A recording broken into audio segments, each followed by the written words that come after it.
Love this podcast? Support it and sponsor today. Simply head to AuscastNetwork.com for details. What happens when 2 I found this adoption agency. turns into 5 She comes with 2 younger siblings. in an instant? 3 kids? And one? From the creators of Daddy's You Home might have a little bit of a knack for this. I beg to differ. comes Instant Family, the feel-good movie for everyone.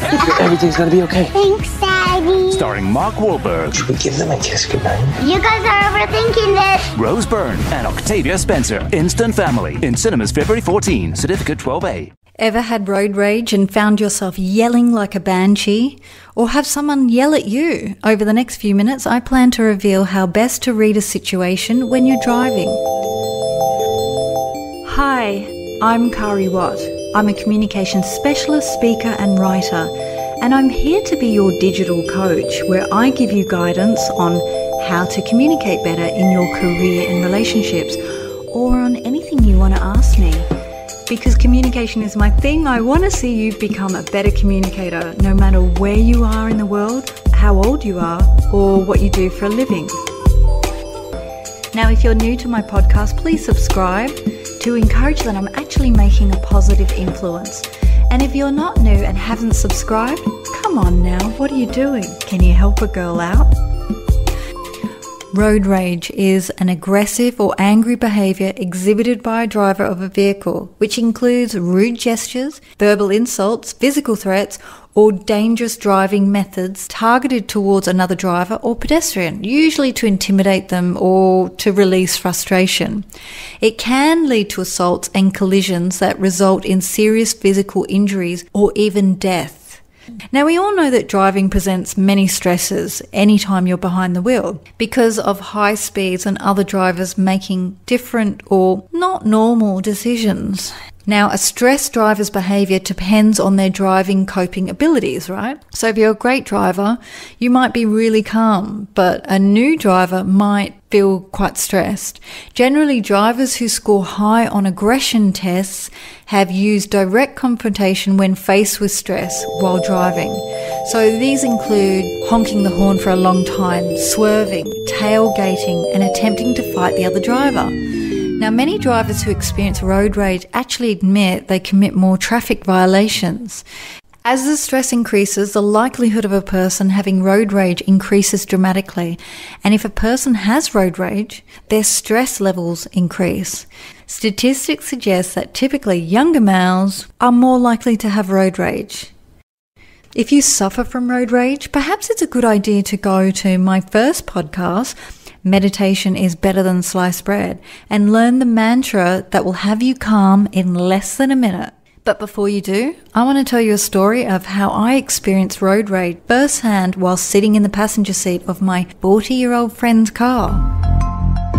On the Kari Cares podcast. I want you to come with me on a journey.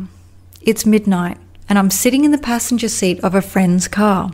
There are 3 of us in the car smiling and enjoying the warm summer's air as we drive through the city.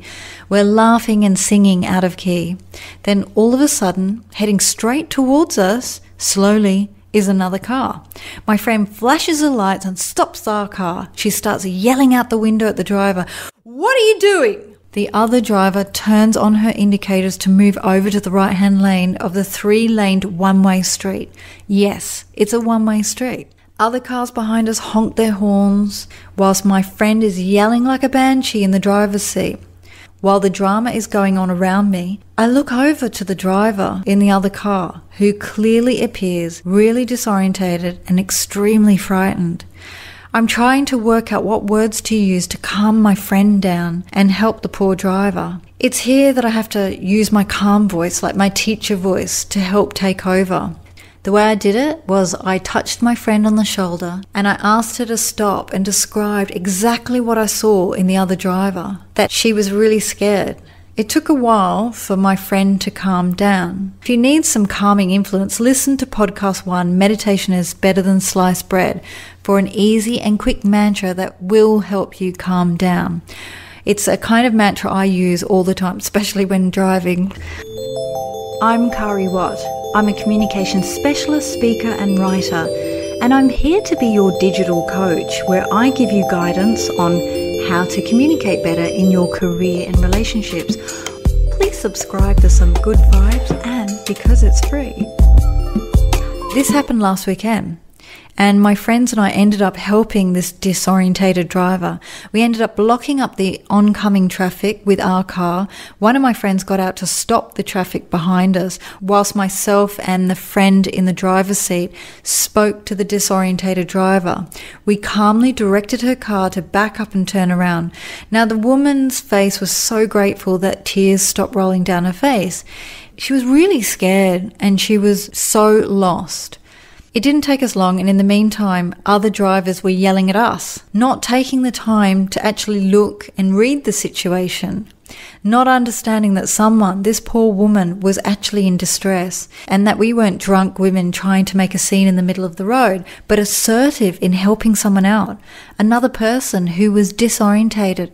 Now, this whole scene made me feel sick that this poor person was left in this situation, and no one else wanted to help. Not one other driver could make the effort, and it freaked me out.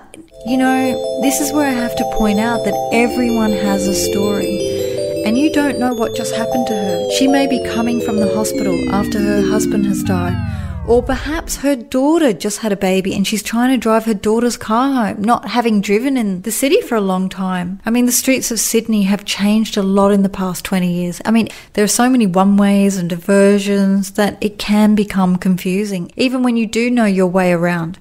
Perhaps this woman had an argument with her oppressive husband who beats her. Now, you may be thinking she was probably drunk, but as a communication specialist and a teetotaler myself, I actually spoke with her and her response was very clear, and I didn't smell alcohol on her at all. You never know what a person is going through.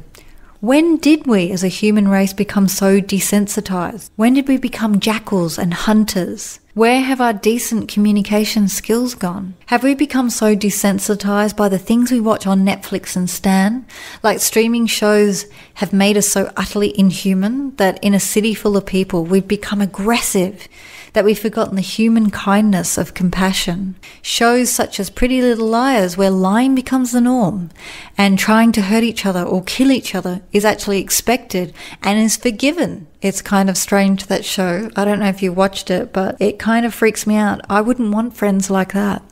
Then there's Grimm, where it's the normal to be fighting every day for your life, where a cop is the superhuman called a Grimm who can see monsters in people, whereas most people can't see the monsters. But then, are all monsters beasts? I mean, some monsters are not really monsters, are they? They just look like monsters, but they might not be evil. It's kind of weird. Anyway, my point is that the shows are so angry, aggressive, full of hatred, bigotry and fear, that it's no wonder we're becoming this way with each other.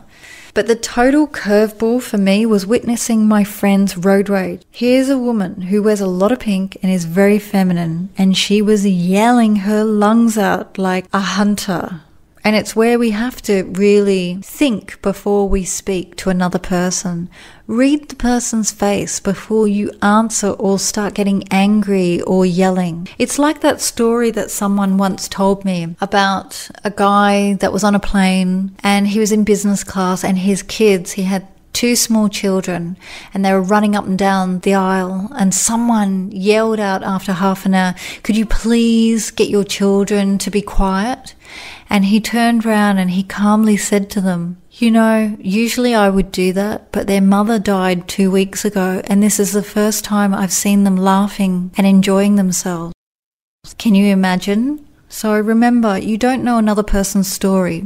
Remember to think before you speak. Remember to read the person's face before you actually respond. And try and be in your heart center when you do respond, because you never know. A bit of compassion goes a long way. And I don't know about you, but I love it when people are compassionate. It makes my world a better place to live. Thanks for listening. Please subscribe to Some Good Vibes, and because it's free, give this away. Share it with friends or colleagues who could use a little help. Give it to them because they can listen to it privately, and it may significantly change the outcome of their lives. See you next time, because communication is my thing and now it's your thing. Well, I hope it's your thing. I hope it becomes your thing. Is it your thing? Kari Cares podcast.